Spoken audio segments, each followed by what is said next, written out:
Sir Budameru దగ్గరే 90% ఆక్రమణకు గురైంది. దీని కారణంతోనే విజయవాడలో విస్తృతంగా వరదలు వచ్చేసాయి. అందుకని చెప్పేసి ఇప్పుడు చంద్రబాబు నాయుడు గారు ఒక కీలక నిర్ణయం తీసుకోబోతున్నారు. తెలంగాణలో ఏ విధంగా అయితే హైడ్రా ఉందో దాన్ని ఆంధ్రప్రదేశ్ లో కూడా ఏర్పాటు చేయాలన్నట్టుగా ఆయన నిన్న ప్రకటన అయితే ఇచ్చారు సార్. మరి ఈ హైడ్రా ఆంధ్రప్రదేశ్ లో ఏ రకంగా వర్కౌట్ అవుతుంది అంటారు? ఇప్పుడే ఇక్కడ తెలంగాణలో దీనిపైన విమర్శలు అయితే రావడం మొదలయ్యాయి. మరి ఇటువంటి విమర్శలు వస్తున్న వేళ దీన్ని ఆంధ్రప్రదేశ్ లో కూడా అప్లై చేస్తే అక్కడ కూడా విమర్శలు రాకుండా ఉంటాయా? మరి ఏ విధంగా దీన్ని ఆయన అప్లై చేయబోతున్నారు? నిన్న చంద్రబాబు ఆక్రమణల గురించి మాట్లాడారు. ముఖ్యంగా బుడమేరు, కొల్లేరు ఈ రెండు ఆక్రమణల వల్లనే విజయవాడ ఈ స్థాయిలో ఇదైందని. మొన్నటి వరకు చంద్రబాబు గారిని తెలుగుదేశం మీడియా పెద్ద ఎత్తున వర్షం నమోదైంది, అందుకనే ఇది వచ్చిందని చెప్పారు. దాని తర్వాత జగన్ క్లియర్గా ముందు 2 రోజుల ముందే ఆగస్టు 28వ తేదీనే హెచ్చరించినా కూడా చంద్రబాబు 2 రోజులు నిద్రపోతున్నాడు. అక్కడ ఎగువన ఫ్లడ్ క్విషన్ ఏర్పాటు చేయడంలో ఫెయిల్ అయ్యాడు. తర్వాత ఇటు బుడమేరుని డైవర్ట్ చేయడం కావచ్చు, అక్కడ వెలగలేరు రెగ్యులేటర్ దగ్గర గేట్లు ఎత్తేయడం కావచ్చు, ఇట్లాంటి కారణాలు. రెండోది, ఈ మధ్య రాధాకృష్ణకి సంబంధించిన ఐడల్ ప్రాజెక్టులు, పవర్ ప్రాజెక్టు వల్ల కూడా దీన్ని ఈ ఎక్స్టెన్షన్ చేయలేదు. ఇలాగా రకరకాల విమర్శలు వస్తున్నాయి. సో ఈ నేపథ్యంలో చంద్రబాబు నిన్న మాట్లాడుతూ బుడమేరు సంబంధించి ఆక్యుపేషన్స్ చేసుకున్నారు, అందువల్లే వరదలు వచ్చాయని చెప్పాడు. అది కూడా ఖచ్చితంగా వన్ ఆఫ్ ద రీజన్స్. మనం ఇక్కడ హైదరాబాద్లో చూస్తున్నాము, హైడ్రా పేరుతో ఆల్రెడీ మొదలు పెట్టారు. బట్ ఆచరణలో అనేక సమస్యలు వచ్చాయి వాళ్ళకి. దానివల్ల హైడ్రాకి రావాల్సినంత బిగినింగ్ లో ఉన్నంత మంచి పేరు అయితే లేదు ఇప్పుడు. ఎందుకంటే పేదలు, మిడిల్ క్లాస్ మీద కూడా హైడ్రా వెళ్ళింది. రేపు పొద్దున ఇదే జరుగుతుంది చంద్రబాబు కూడా అక్కడ. ఎందుకంటే కాలనీలు ఏర్పడిపోయి పేదలు, మిడిల్ క్లాస్ వాళ్ళు కూడా అక్కడ ఇల్లు కట్టేసుకున్నారు. పేదలు గుడిసెలు అవన్నీ వేసుకుంటే మిడిల్ క్లాస్ వాళ్ళు కాలనీలలో ఇండ్లు కొనుక్కున్నారు. సో ఇప్పుడు వాళ్ళందరి ఇది తొలగిస్తే మరి అధికారులు ఎందుకు ఇచ్చారు? చంద్రబాబు ప్రభుత్వంలో ఇచ్చారు, జగన్ ప్రభుత్వంలో ఇచ్చారు, అంతకు ముందు కూడా ఇచ్చారు. మరి అందరూ బాధ్యత వహించాలి. చంద్రబాబు నాకు బాధ్యత లేదంటే కుదరదు. ఆయన కూడా 5 ఏళ్ళు పరిపాలించాడు, అంతకుముందు కూడా ఉమ్మడి రాష్ట్రంలో ఆయన పరిపాలన ఉంది. కాబట్టి వీళ్ళేందంటే ఎవడి మీద ఒకడి మీద తోసేసి చంద్రబాబు జగన్ మీద, జగన్ చంద్రబాబు మీద తోసేస్తే కుదరదు. అందరికీ బాధ్యత ఉంది దీంట్లో. జగన్ ఏమో ఈ రాధాకృష్ణ కోర్టుకు వెళ్ళాడు, ఆయనకి ఆ ప్రాజెక్ట్ ఉంది కాబట్టి పవర్ ప్రాజెక్ట్, దానివల్ల నేను క్లియర్ చేయలేకపోయినా జగన్ అంటాడు. వీళ్ళేమో జగన్ మనుషులే ఎక్కువ చేశారు అని చెప్తారు. ఎవరు చేశారని అయినా కూడా తొలగించాలి. ఇప్పుడు ఫర్ ఎగ్జాంపుల్ మనం కొల్లేరే తీసుకుంటే, కొల్లేరు అనేది ఇండియాలోని అతిపెద్ద ఫ్రెష్ వాటర్ లేక్ అంటారు. అంటే ఫ్రెష్గా ఉన్న వాటర్ లేక్లో అతి పెద్దది, ఏషియాలోనే వన్ ఆఫ్ ద లార్జెస్ట్, పెద్ద వాటిల్లో ఒకటి. దాదాపు 2,22,600 కిలోమీటర్ల దీంట్లో అది ఉంటుంది అనమాట.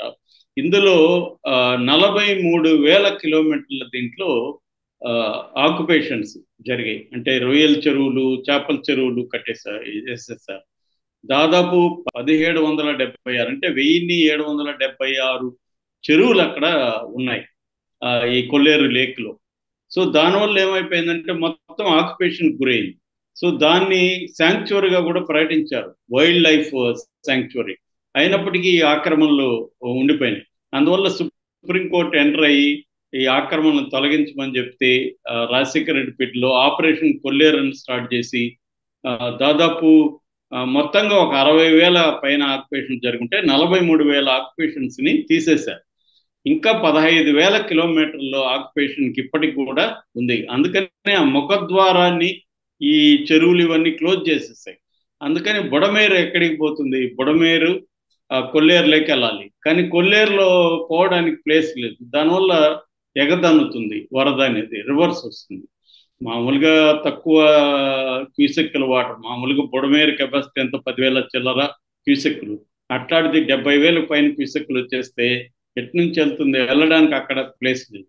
సో ఇది మేజర్ సమస్య. ఎందుకంటే కొల్లేరు అనేది ఈవెన్ దాని ఏమంటారు, ఎకో సెన్సిటివ్ ఏరియా కూడా జోన్. అది ఎకో సెన్సిటివ్ అంటే ఎన్విరాన్మెంటల్ ప్రొటెక్షన్ కూడా జోను. బర్డ్స్ దాదాపు 2 కోట్ల పక్షులు అక్కడ ఉన్నాయని చెప్తారు. 220 ఏవియన్ స్పెసీస్ అక్కడ ఉన్నాయి. తర్వాత 100 మైగ్రేటెడ్ రకరకాల బోర్డ్స్ అక్కడికి వస్తుంటాయి.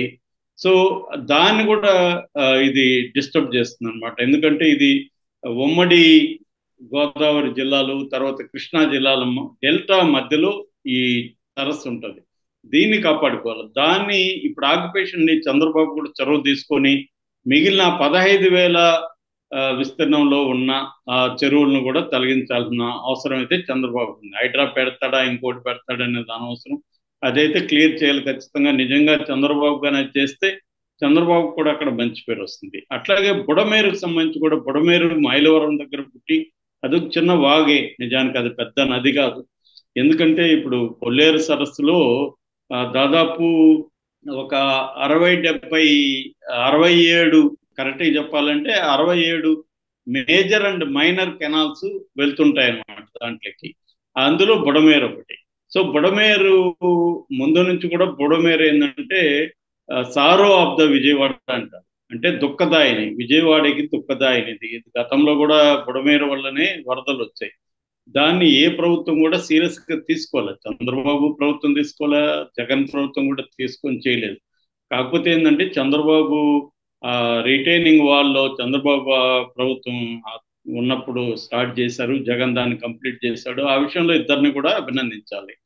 దానివల్ల లంక గ్రామాలు మునిగిపోకుండా లంక వైపు ఉన్న ప్రజలు, కృష్ణా లంక ఏరియాలో ఉన్న ప్రజలు సేఫ్గా ఉండడానికి ఈ రిటైనింగ్ వాళ్ళే కారణం. అదే విధంగా కానీ బుడమేరు విషయంలో కూడా ఆక్యుపేషన్స్ లేకుండా ఈ సింగనగర్ ఇక్కడంతా విపరీతంగా అదేంటంటే వచ్చే కొద్ది సింగనగర్ వైపు వచ్చే కొద్ది అది బాగా వెడల్పోతుంది. అక్కడ వీళ్ళు ఆక్యుపై చేసేసుకున్నారు. సో అందుకనే దీనికి వెలగలేరు రెగ్యులేటర్ కట్టారు. తర్వాత బుడమేరు డైవర్షన్ ఛానల్ బీడీసీ అంటారు, దాన్ని చేశారు. దాన్ని ఇంకొంత ఎక్స్టెండ్ చేసి ఉండాలి, అవేవి చేయలేదు. సో దాన్ని ఇప్పుడు చంద్రబాబు నేను ఇదంతా చేస్తానంటున్నాడు. ఖచ్చితంగా ఆయన కానీ చేయగలిగితే మాత్రం ఖచ్చితంగా అది మనం అప్రిషియేట్ చేయాలి. చంద్రబాబు పేరు కూడా విజయవాడ చరిత్రలో నిలిచిపోతుంది ఆయన ధైర్యంగా కానీ చేయగలిగితే. దీంట్లో ఇప్పుడు రాధాకృష్ణ లాంటి వాళ్ళ ప్రాబ్లమ్స్ కూడా ఉండొచ్చు. దాన్నంతా చంద్రబాబు మనుషులు కూడా ఆక్యుపై చేసుకుండొచ్చు దాంట్లో. ఎందుకంటే ఇప్పుడు మనం హైదరాబాద్లో కూడా అదే చూస్తాం కదా, అన్ని పార్టీల వాళ్ళు చెరువులు ఆక్యుపై చేసుకున్నారు. ఒక పార్టీ అని చెప్పాల్సిన అవసరం. అట్లాగే కొల్లేరైనా లేకపోతే బుడమేరు దగ్గరైనా ఇటు తెలుగుదేశం వాళ్ళ ఆక్యుపేషన్ ఉంటుంది, వైసీపీ వాళ్ళ ఆక్యుపేషన్. ఎవరు దీన్ని అనేది పక్కన పెడితే అందరిది ఉంటుంది. ఇక్కడ ఎవరు ఏ రాజకీయ నాయకుడు కూడా నేను నీతిగా బతుకుతున్నా అంటే ఎవడు అసలు నమ్మడు కూడా నమ్మడు. ప్రజలు, సామాన్య ప్రజలు కూడా ఇక్కడ ఎవరు నమ్మడు. అందరూ ఆక్యుపై చేసుకుంటారు. ల్యాండ్ మీద ల్యాండ్ గ్రాబర్స్ కానీ వాళ్ళు ఎవరు కూడా లేరు. అందరూ ల్యాండ్ గ్రాబర్స్ ఎక్కువ మంది ఉంటారు. సో ల్యాండ్ గ్రాబింగ్ అనగానే ఈ చెరువుల్ని, ప్రభుత్వ భూముల్ని ఆక్యుపై చేసుకోవడం, పేదలు అంటే వీక్ ఓనర్స్ ఉన్న ల్యాండ్స్ని ఆక్యుపై చేసుకోవడం, ఇది అనేది ఎప్పటి నుంచో అన్ని దగ్గరలో జరుగుతుంది. ఎప్పుడైతే ల్యాండ్ వాల్యూస్ విపరీతంగా పెరిగాయో ఈ ఆక్యుపేషన్స్ ఇవన్నీ కూడా పెరిగాయి. సో ఇప్పుడు మరి చంద్రబాబు ఏదో ఇప్పుడు నేను అవి చేస్తాను ఇవి చేస్తానని చెప్తున్నాడా, లేకపోతే నిజంగానే తీసుకొస్తాడా? తీసుకొస్తే దానికి మోడాలిటీస్ ఎలా ఉండబోతున్నాయి? ఇప్పుడు హైదరాబాద్లో ఒకప్పుడు ఆయన శిష్యుడంటే రేవంత్ రెడ్డి కోపం వస్తుంది, సహచరుడు అని అందాం. సో తన సహచరుడైన రేవంత్ రెడ్డి తీసుకొచ్చిన హైడ్రా అని అదే కాన్సెప్ట్ని అక్కడ చేస్తాడా, లేకపోతే అది ఏం అవసరం లేదు ఉన్న వ్యవస్థలతోనే ఈ ఆక్యుపేషన్ తొలగిస్తారా అనేది చూడాలి. కోర్టులు కూడా ఇలాంటివి ఉన్నప్పుడు సుప్రీంకోర్టు జడ్జిమెంట్స్ కూడా ఉన్నాయి. రంగనాథ్ కూడా ఈ మధ్య చెప్పాడు, ఆక్యుపై చేసుకున్న ఎఫ్టీఎల్ పరిధిలో కానీ బఫర్ జోన్లో కానీ ఆక్యుపై చేసుకుని ఉంటే వాళ్ళకి నోటీసులు కూడా ఇవ్వాల్సిన అవసరం లేదు, కూల్చేయచ్చు అని సుప్రీంకోర్టు కూడా చెప్పింది. ఎందుకంటే నువ్వు వచ్చి అక్రమంగా ఒక దగ్గర ముఖ్యంగా వరదలకు కారణమవుతుంటే దాన్ని కోల్చకుండా ఎలా ఉంటారు? అట్లాగే ప్రజలు కూడా మిడిల్ క్లాస్ వాళ్ళు వీళ్ళు తక్కువకు వస్తున్నాయని ఎగబడి వెళ్ళిపోయి కొనడం కాకుండా అందరూ ఆలోచించాలి. దీనివల్ల అంటే అవేర్నెస్ క్రియేట్ చేయడం కూడా ఇంపార్టెంట్. జరిగింది ఏదో జరిగిపోయింది, దాన్ని ఎలా చేస్తారనేది ఒక ఇష్యూ అయితే ఫ్యూచర్లో జరగకుండా ఉండాలంటే ఎఫ్టీఎల్ బఫర్ జోన్లు డీటెయిల్గా ప్రకటించాలి. అది ఆన్లైన్లో అందరికీ అందుబాటులో ఉండాలి. ఎవరైనా ఎక్కడైనా కొనుక్కోవాలంటే దానికి సంబంధించిన కంప్లీట్ డీటెయిల్ ఉండాలి. అదొక ప్రాబ్లం. ప్రభుత్వం ఏంటంటే మనం ఇప్పుడు ఒక సైట్ కొనాలి, ఆ సైట్కి సంబంధించి చెక్ చేయాలంటే మనకి ఎక్కడ అందుబాటులో డీటెయిల్గా ఉండవు.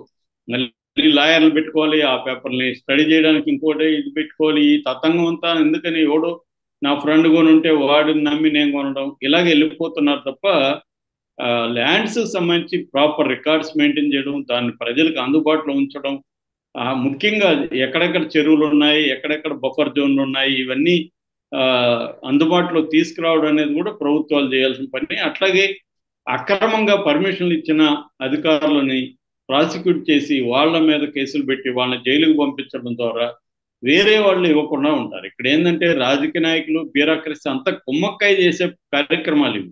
అందువల్ల వీళ్ళు వాళ్ళ మీద చర్య తీసుకున్నట్టు డ్రామాలు ఆడతారు తప్ప నిజంగా చర్య తీసుకోడు. రేవంత్ రెడ్డి అయినా తీసుకోడు, చంద్రబాబు అయినా తీసుకోడు. ఆయన ఏం చేస్తాడు అనేది మాత్రం మనం వెయిట్ అండ్ వాచ్ అనమాట. ఎందుకంటే నిజంగానే చేస్తాడా అంటే చేస్తే ఖచ్చితంగా ఆయనకు మంచి పేరు వస్తుంది. చేస్తాడా అనేది మాత్రం డౌటే నాకు.